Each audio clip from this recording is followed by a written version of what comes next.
There's a quiet kind of heartbreak that can linger after the goodbye of divorce. It's watching someone you once loved build a new life, and whether you're still putting the pieces of your own life back together or finally feeling whole again. Either way, it stirs something deep, because endings and beginnings are never simple. And sometimes, the hardest part isn't just seeing them move on. It's remembering your own wedding day, the way you poured yourself into making it beautiful, holding everything together, and believing it was forever. And now, you can't help but wonder, did it ever mean as much to them as it meant to you? That question can live in the quiet places of our heartbreak. When your ex gets remarried, it can feel like a gut punch. But here's what I learned. His new wife isn't getting what I missed out on. She's getting what I escaped. And watching him walk into a new marriage has taught me 5 of the deepest lessons of my life as a single woman in my 50s. And I want to share them with you, because I know I'm not the only one. So here's 5 things I've learned. Number 1, you've outgrown that chapter. We all picture closure as an apology, and one you'll probably never get, or the sweet revenge of you meeting your soulmate and them knowing that someone else chose you. But sometimes, closure is knowing that someone you used to love is standing at the altar, smiling at someone else, promising the rest of their life to someone you don't even know very well, and your kids are there, while you are in the middle of a 12-hour workday as a single mom. And it stings, not because you want them back, but because it marks the final ending of a story you've lived inside of for years. And endings are always bittersweet, but it's also proof that you are no longer trapped in this chapter, because remember, you escaped it. And here's the identity shift. He's starting a new book, but so are you. And your story doesn't have to circle around the same pages over and over. You get to write a whole new narrative now.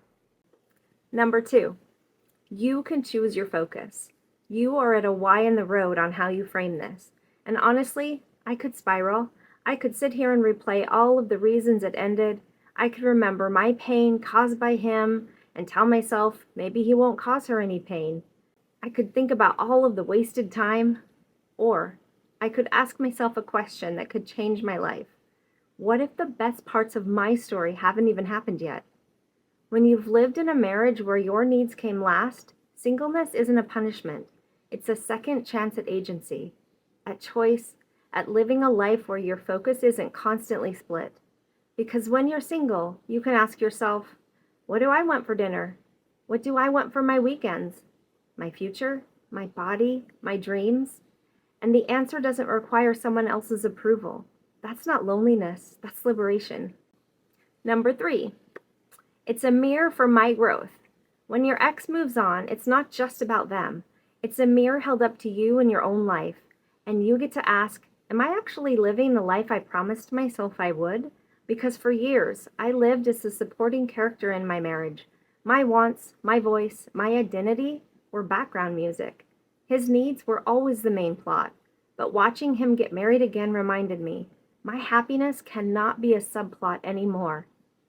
So maybe you're still waiting for the right time, the right job, the right body, the right relationship to finally start living. But this moment is a mirror. You don't need permission. You are the lead now. Number 4, release the scoreboard. This one was hard for me. It's tempting to ask who's winning after a divorce. Who moved on first? Who looks happier? But here's the truth. Life is not a competition. And love is not a scoreboard. I used to measure my worth by whether I was chosen. But healing is realizing being chosen isn't the prize. Choosing yourself is. I'd rather be single and at peace than married and pretending. And this one's hard because sometimes, as single moms, you're just grinding at work. 12-hour days, barely making bills, no time for recreation or socializing, and putting your kids first at every turn, which means a lot of sacrifices. And there, driving a brand new truck, getting back from a tropical vacation, taking weekends away, having time for a big social life, a career change, new hobbies, romance. But when you catch yourself comparing, please remember, the seasons of grind and responsibility are where resilience and depth are built. The shiny seasons look easier, and they look like so much fun. But I'm here to tell you, they don't hold more worth. They hold less.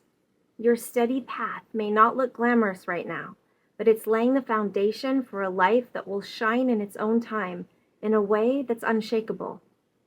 So if you're scrolling and it feels like they got to race ahead, remember that if someone's coasting through an easy season without ever doing the deeper work, they'll likely find themselves in the same loop again.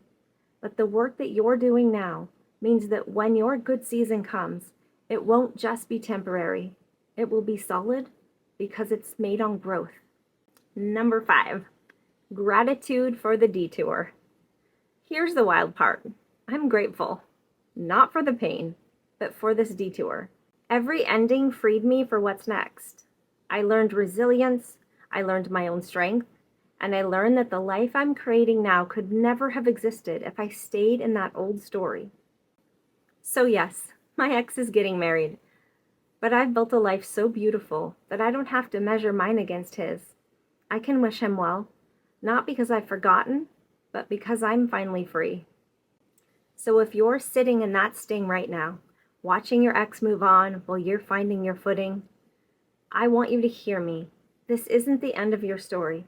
This is the scene where you rise. You're not behind, you're not failing. You are the main character of your life. His wedding isn't your ending. It's your invitation to begin again. And if you need a little help finding your footing, subscribe, because that's what I do here at Journey to Jessica. Emotional alchemy, turning our pain into power.